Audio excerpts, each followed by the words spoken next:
ओम जयंती मंगला काली भद्र काली कपालिनी दुर्गा क्षमा शिवा धात्री स्वाहा स्वधा नमोस्तुते। आप सभी भक्तों का मेरे YouTube चैनल भक्ति सागर में पुनः स्वागत है। माँ दुर्गा अपनी असीम कृपा आप सभी पर सदा सर्वदा बनाए रखें।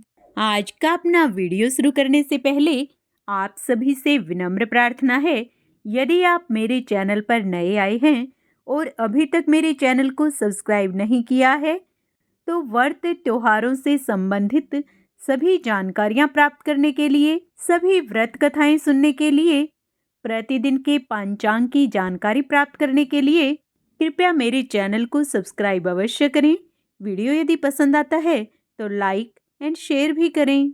पुनः मन में माँ भगवती का स्मरण करते हुए एकाग्रचित मन से आगे का अध्याय स्मरण करते हैं।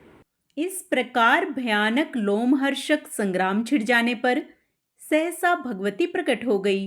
वे सिंह पर सवार थी, विविध प्रकार के शस्त्र अस्त्र धारण किए हुए थी, अत्यंत मनोहर थी तथा उत्तम आभूषणों से अलंकृत थी, दिव्य वस्त्र पहने थी और मंदार की माला से सुशोभित थी। उन्हें देखकर वे राजागण अत्यंत चकित हो गए। वे कहने लगे कि सिंह पर सवार यह स्त्री कौन है और कहाँ से प्रकट हो गई है। उन्हें देखकर सुदर्शन ने सुबाहु से कहा, हे राजन, यहाँ प्रादुर्भूत हुई इन दिव्य दर्शन वाली महादेवी को आप देखें। ये दयामयी भगवती निश्चय ही मुझ पर अनुग्रह करने के लिए प्रकट हुई हैं। हे महाराज, मैं निर्भय तो पहले ही था, किंतु अब और भी अधिक निर्भय हो गया हूँ।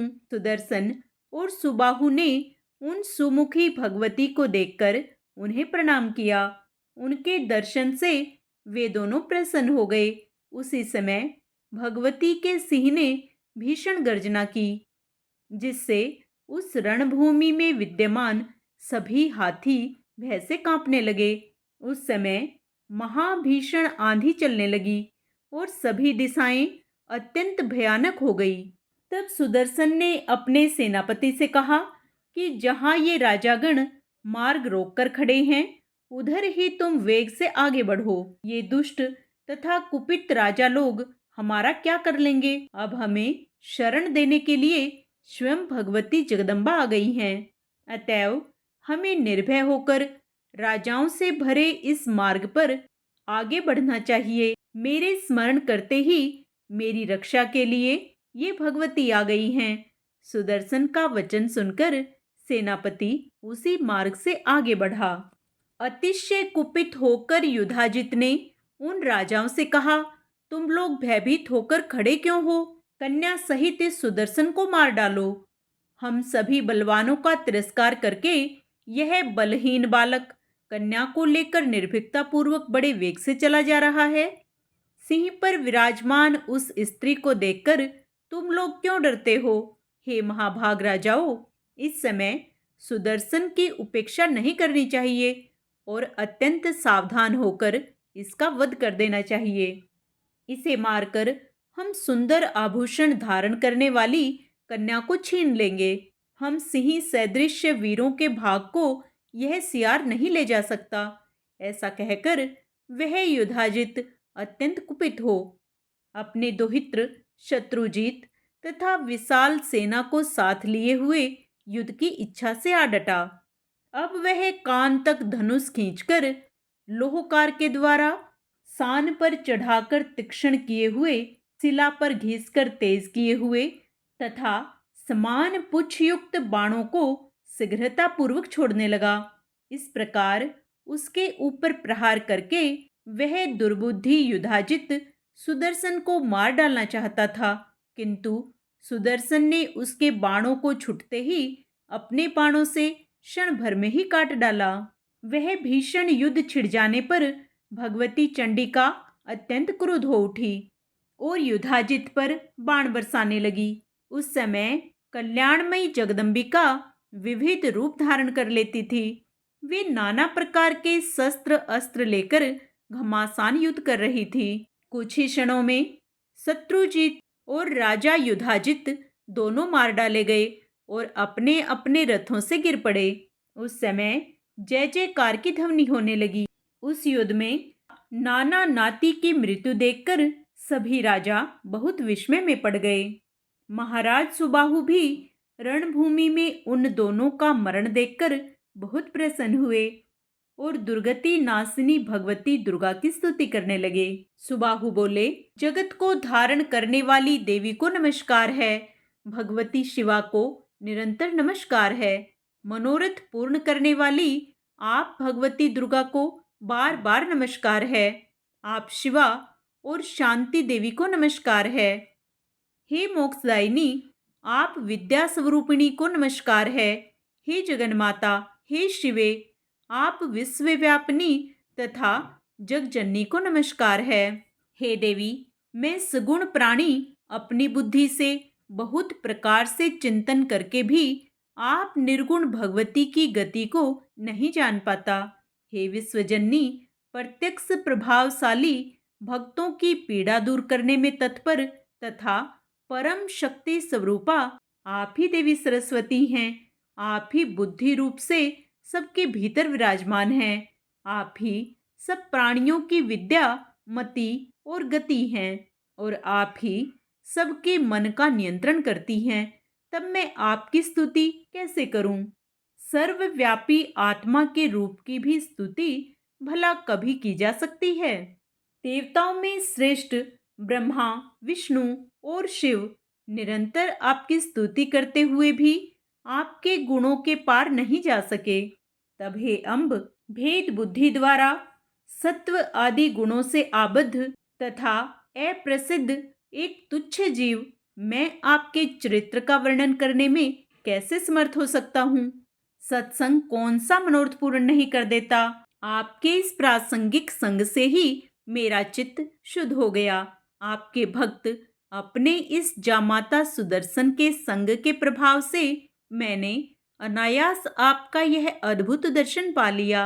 हे जननी, ब्रह्मा, शिव, भगवान विष्णु, इंद्र सहित सभी देवता तथा तत्वज्ञानी मुनि लोग भी आपके जिस दर्शन को चाहते हैं वह आपका दुर्लभ दर्शन मुझे बिना किसी सम, दम तथा समाधि आदि के ही प्राप्त हो गया। हे भवानी, कहाँ अतिशय मंदमती मैं और कहाँ भव रूपी रोग के लिए औषधि स्वरूप आपका यह शीघ्र अद्वितीय दर्शन। हे देवी, मुझे ज्ञात हो गया है कि आप सदा भावना युक्त रहती हैं। देव समूह द्वारा पूजी जाने वाली आप अपने भक्तों पर अनुकंपा करती हैं। हे देवी, आपने इस भीषण संकट के समय जिस प्रकार इस सुदर्शन की रक्षा की है, आपके इस चरित्र का मैं किस तरह वर्णन करूं? आपने आज इसके दो बलवान शत्रुओं को तत्काल मार डाला। भक्तों पर अनुकंपा करने वाला आपका यह चरित्र परम पवित्र है। हे देवी, विशेष विचार करने पर ज्ञात होता है कि आपका ऐसा करना कोई आश्चर्य की बात नहीं है, क्योंकि आप अखिल स्थावर जंगम जगत की रक्षा करती हैं। आपने शत्रु को मारकर दयालुतावश ध्रुव संधि के पुत्र इस सुदर्शन की इस समय रक्षा की। हे भवानी, अपने सेवा परायण भक्त के यश को अत्यंत उज्जवल बनाने के लिए ही आपने इस चरित्र की रचना की है।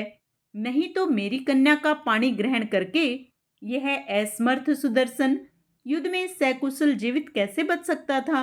जब आप अपने भक्तों के जन्म मरण आदि भयों को नष्ट करने में समर्थ हैं, तब उसकी लौकिक अभिलाषा पूर्ण कर देना कौन सी बड़ी बात है? हे जननी, आप पाप पुण्य से रहित सगुण तथा निर्गुण हैं। इसी कारण भक्तजन सदा आपके गुण गाते रहते हैं। हे देवी, हे भुवनेश्वरी, आज आपके दर्शन से मैं पवित्र, कृतार्थ और धन्य जन्म वाला हो गया। हे माता, मैंने आपका भजन जानता हूँ और न ही बीज मंत्र जानता हूँ। मैं आपकी प्रत्यक्ष प्रभाव वाली महिमा को आज जान गया। व्यास जी बोले, महाराज सुबाहु के इस प्रकार स्तुति करने पर भगवती शिवा का मुखमंडल प्रसन्नता से भर गया। तब भगवती ने उन राजा से कहा, हे सुवर्त, तुम वर मांगो। व्यास जी बोले, हे राजन, भवानी का वचन सुनकर नृपश्रेष्ठ सुबाहु ने भक्ति से युक्त होकर यह बात कही। सुबाहु बोले, हे माता, एक ओर देवलोक तथा समस्त भूमंडल का राज्य और दूसरी ओर आपका दर्शन, वे दोनों तुल्य कभी नहीं हो सकते। आपके दर्शन से बढ़कर समस्त त्रिलोकी में कोई भी वस्तु नहीं है। हे देवी, मैं आपसे क्या वर मांगू? मैं तो इस जगती तल में आपके दर्शन से ही कृतकृत्य हो गया। हे माता, मैं तो यही अभीष्ट वर मांगना चाहता हूँ कि आपकी स्थिर तथा अखंड भक्ति मेरे हृदय में बनी रहे।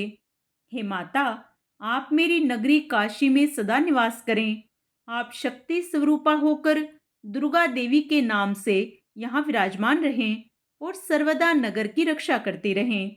हे अंबिके, इस समय आपने जिस तरह शत्रु दल से सुदर्शन की रक्षा की है और उसे विकार रहित बना दिया है, उसी तरह आप सदा वाराणसी की रक्षा करें।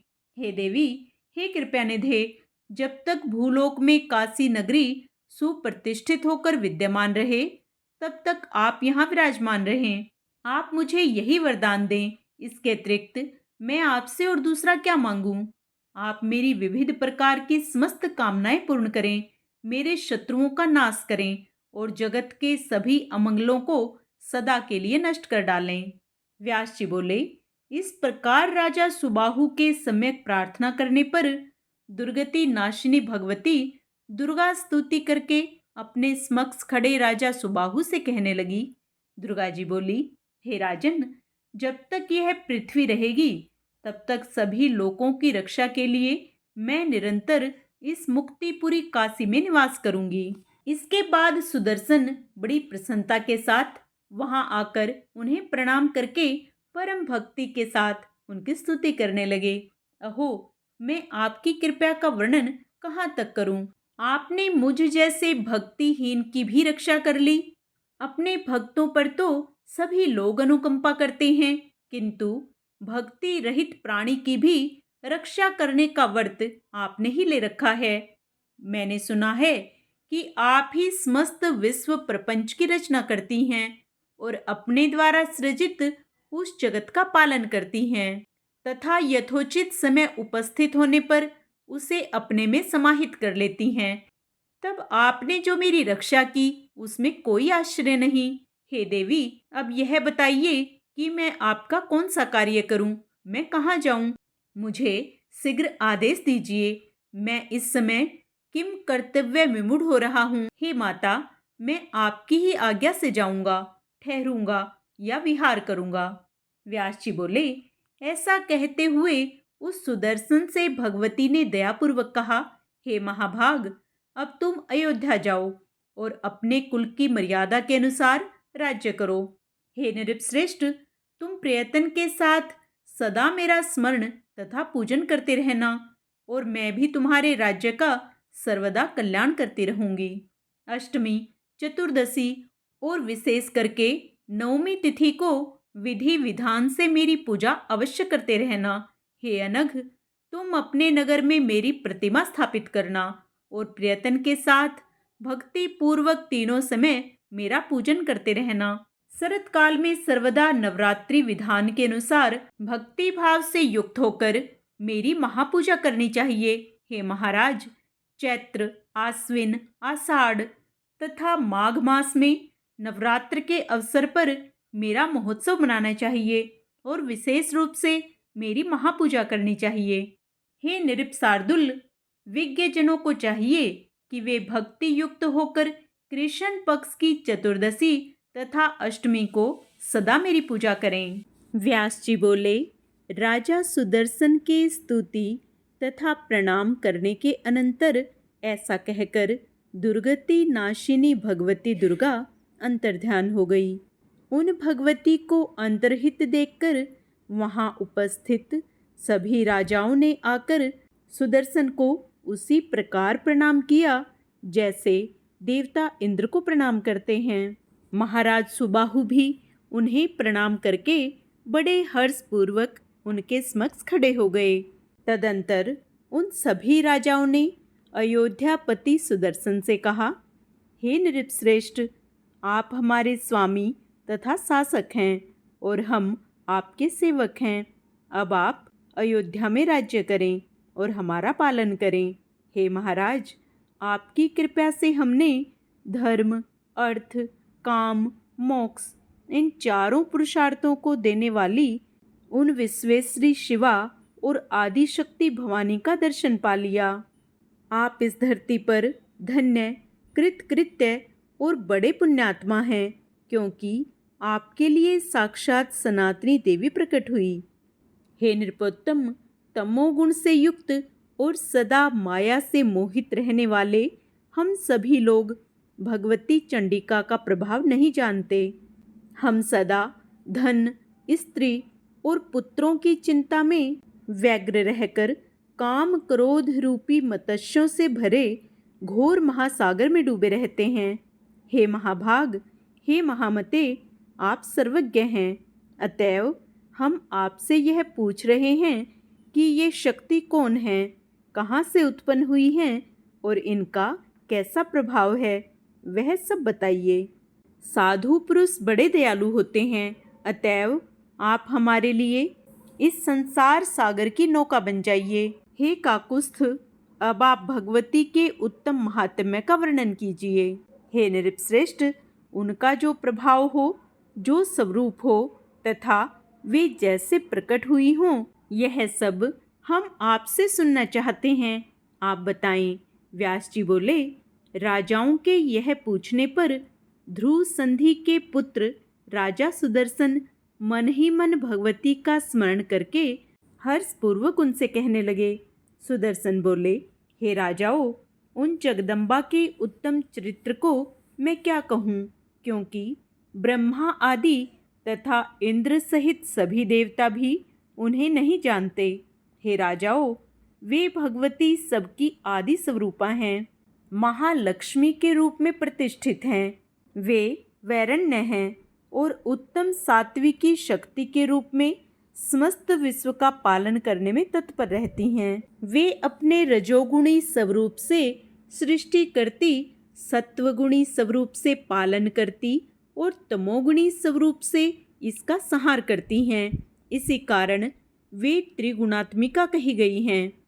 परम शक्ति स्वरूप निर्गुणा भगवती समस्त कामनाएं पूर्ण कर देती हैं।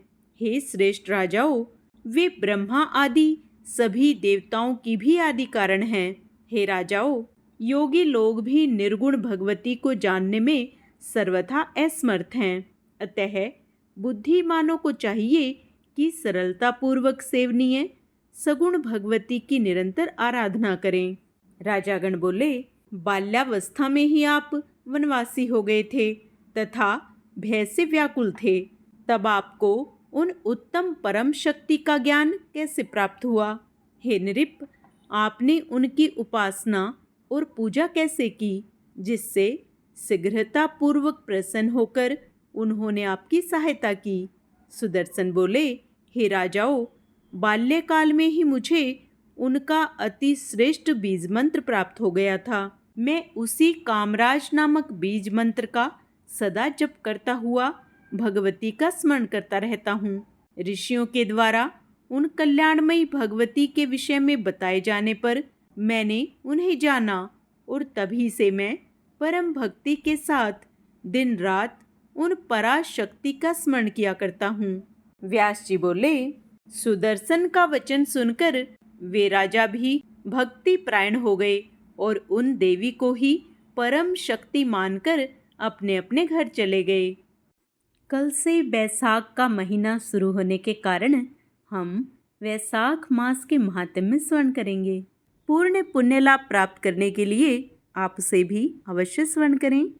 आइए अब माँ भगवती की प्रसन्नता प्राप्त करने के लिए माँ दुर्गा की आरती करें। अम्बे तू है जगदम्बे काली, जय दुर्गे खप्पर वाली, तेरे ही गुण गावे भारती। ओ मैया हम सब उतारे तेरी आरती, तेरे भक्त जनों पर माता पीर पड़ी है भारी, पीर पड़ी है भारी।